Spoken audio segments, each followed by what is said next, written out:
The dog just hit a dog. Wake up and find I came to the icy and snowy north. He was also inexplicably put on a collar and became a sled dog. But I was born in the south. How could I pull a sled? As expected, once we got on the ice, the other dog ran forward. He just danced in place. The leader dog, Era, saw the newcomer and thought him silly. I started to have bad thoughts. He deliberately went to the emergency room next to it. Buck fell and hit a branch nearby. After doing all this, he still did not forget to smile contemptuously. On the road, Buck saw a rabbit. I got distracted for a moment, and the whole team fell into... The dog just hit a dog. Wake up and find I came to the icy and snowy north. He was also inexplicably put on a collar and became a sled dog. But I was born in the south. How could I pull a sled? As expected, once we got on the ice, the other dogs ran forward. He just danced in place. The leader dog, Era, saw the newcomer and thought him silly. I started to have bad thoughts. He deliberately went to the emergency room next to it. Buck fell and hit a branch nearby. After doing all this, he still did not forget to smile contemptuously. On the road, Buck saw a rabbit. I got distracted for a moment, and the whole team fell into... It can be seen that Era was very angry, but the host did not blame him. He understood Buck. After all, he was born in the South and hadn't pulled a sled since he was a kid. Then the host patiently taught him. Because of the host's careful understanding, Buck gradually adapted. But he was exhausted after pulling the sled for the first time and collapsed directly to the ground.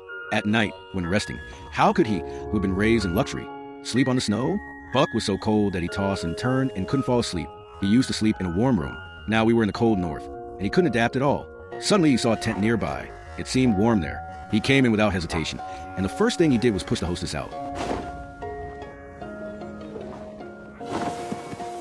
Buck couldn't understand why he had been so stupid since childhood.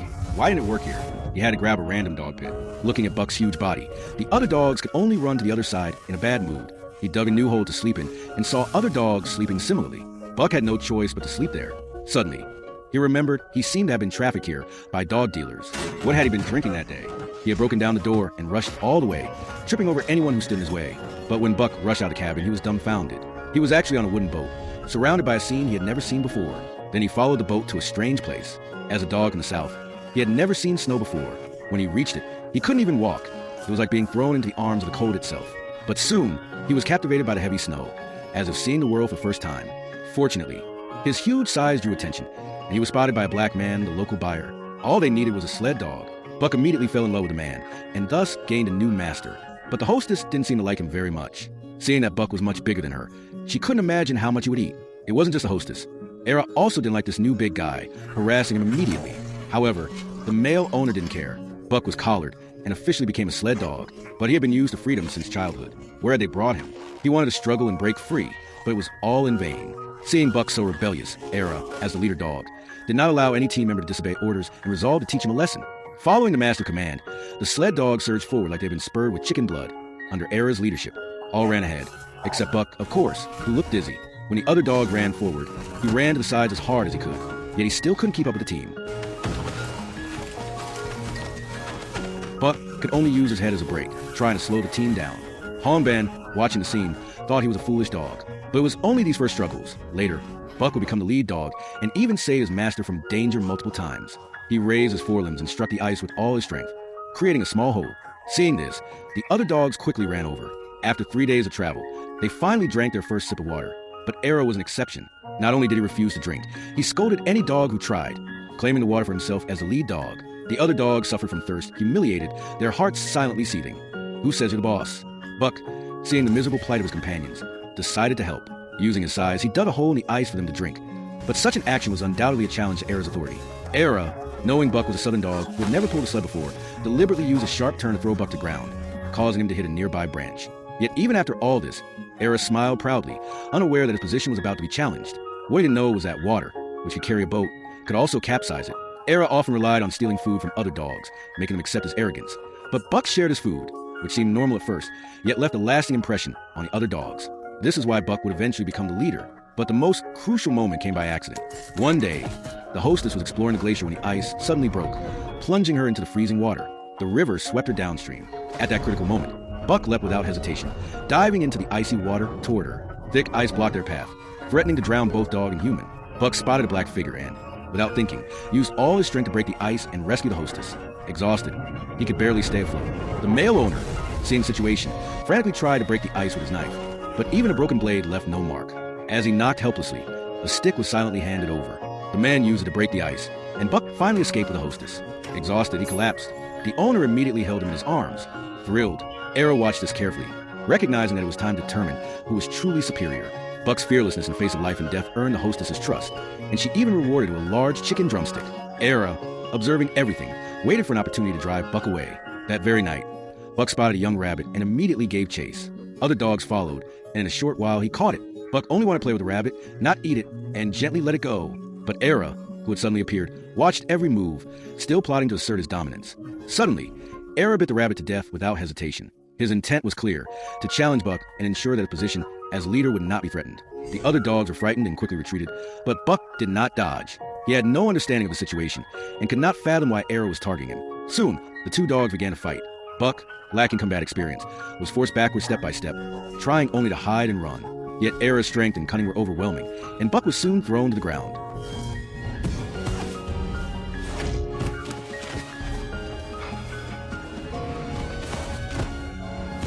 He fell 3 times in a row. Buck was almost unable to stand, his body aching from the relentless attacks. Yet, in the very next moment, he summoned every ounce of courage and bravely rushed forward again, refusing to yield. But facing Era, Buck felt like a mouse, completely outmatched. Era came closer and sniffed him, confirming that the outcome was already decided. Before leaving, he still mocked Buck, putting on a show of force for the other dogs to further consolidate his position. Yet, there was one thing Era underestimated.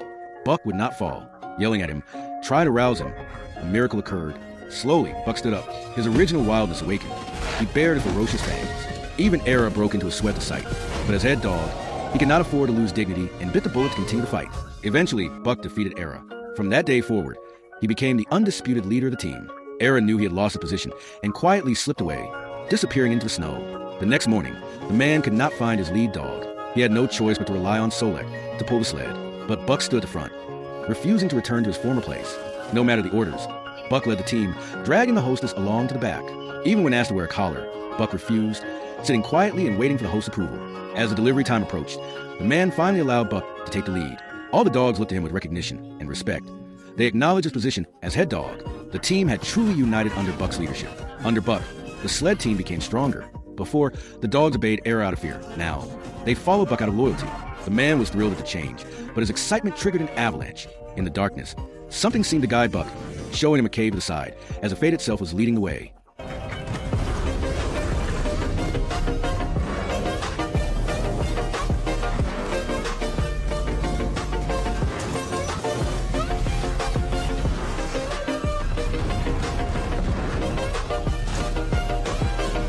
Under Buck's leadership, the team successfully escaped the snow. Time lost on the road was made up, and it even arrived in town earlier than expected. Yet, Buck's braking system seemed unreliable. He bumped into things directly, causing laughter from onlookers. Watching people happily read the letters, Buck felt he had finally found the meaning of his life as a dog. The sled carried hope. How could he not be passionate about something he loved? But fate played another trick. The telegraph replaced the sled entirely. The owner lost his job and had no choice but to sell the Paw Patrol. Buck lost his family once again. Yet, as the leader, he had to remain strong, caring for the other dogs while waiting for a new owner. A few days later, a gold prospect arrived. At first sight, he fell in love with the massive Buck and bought the team. This new owner completely disrupted the Paw Patrol, using the sled dogs solely for gold panning. The extreme cold froze the sled on the road, and the heavy load was impossible to pull. The men thought the dogs were lazy and tried to whip them, but suddenly, an old man appeared and stopped them. Buck had once helped him, and the old man could not bear to see the dogs suffer. He helped pry open the sled and warned that all places were frozen, advising to wait for spring thaw. Of course, the eager prospector ignored the warning, determined to go his own way with the Paw Patrol. Sure enough, halfway through, the frozen snow made progress nearly impossible, especially on the upper sections. An elderly dog suddenly collapsed, sending the entire sled team tumbling. Fortunately, Buck braked just in time, preventing disaster. The man, now furious, whipped the dogs again. Buck could not bear to see his companions suffer and struggled to lead them forward. Worrying about his savings at home, the old man inspired Buck to go out and find him. Using every ounce of strength, the Paw Patrol climbed a steep slope and faced a frozen river ahead. Buck remembered the time the hostess had fallen into a glacier. Even if they crossed, danger loomed. Eternal damnation seemed possible. He refused to move, no matter the man's orders. Enraged, the man pulled out his gun, aiming to kill the disobedient dog. Just in time, the old man arrived and rescued Buck. But the other dogs weren't so fortunate. No matter how the old man pleaded, the man insisted on taking them, leaving Buck to watch reluctantly. This farewell may have been final. The old man took Buck home, where he awoke to the melted river and immediately thought his companions, worried about their fate. Later, he learned from the gold diggers that Wong Wong had successfully escaped. Furious, the prospector even confronted the old man, blaming him for everything. Fortunately, Buck arrived just in time to save him. After returning, he howled to the sky, calling out to his companions. Though he might never see them again, he knew they were all safe, and finally, he could relax. The old man, too, carried a heavy story. His son had been a gold digger, but lost his life, leaving him lost and directionless. Every day, he merely drank to pass the time. Seeing the old man so despondent, Buck had an idea. He deliberately knocked over the man's wine glass, picked up the bottle, and walked to the door. No matter how the old man shouted, it was no use. Buck resolutely stepped outside and buried the wine in the snow. At first, the old man thought Buck merely wanted it chilled, but when he sat on it, immovable, he had no choice but to compromise. Together, they sat under the stars, and Buck listened as the old man shared his story, the story of himself and his lost son. By the next day, the old man had regained his sense of direction. He would go to the hospital where his son had been and seek the Golden River. One man and one dog set out together. They passed through schools of fish, eating when hungry and resting together when tired. Winter faded, spring arrived, and the snow melted.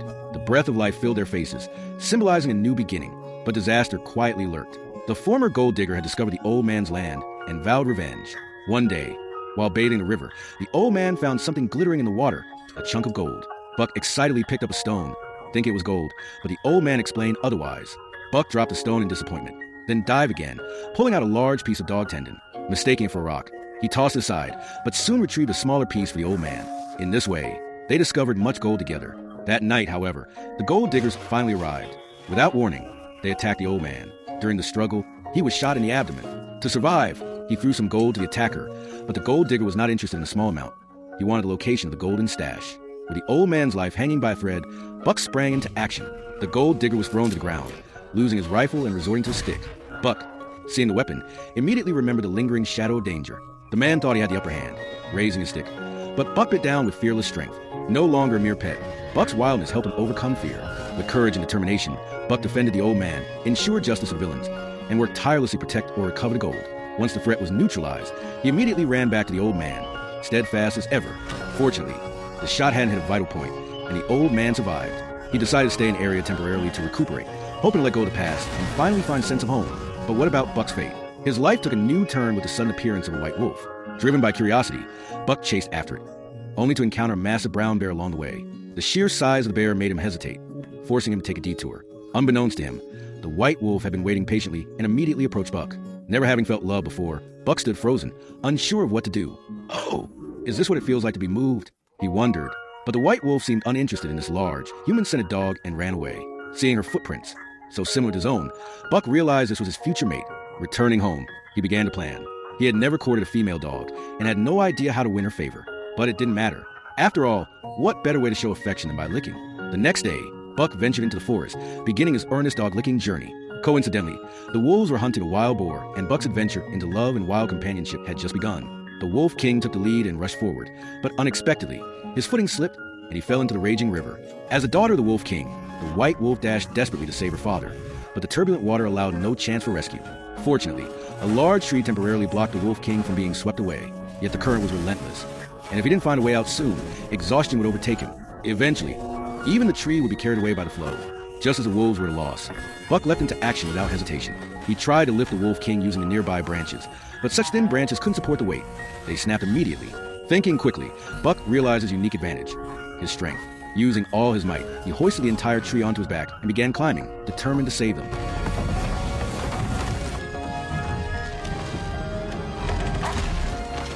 In this way, Buck successfully rescued the Wolf King and, in doing so, won the heart of the White Wolf. In the days that followed, Buck spent his time alongside the wolves. The White Wolf patiently taught him the ways of the hunt and acquired the wilderness. Buck gradually became one with nature.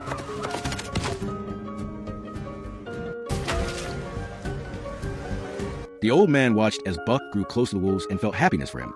After all he had endured, Buck had finally found his true home. It was now time for the old man to leave. He let go of the experiences he struggled to gain, keeping only a little for himself, and bid Buck a final, heartfelt farewell. Though reluctant to part, the old man returned to the human world, while Buck belonged to nature as he always had. Time passed, and a new Wolf King emerged within the pack. Though he was a dog, Buck became the one and only Wolf King, giving rise to a new species of wolf dog.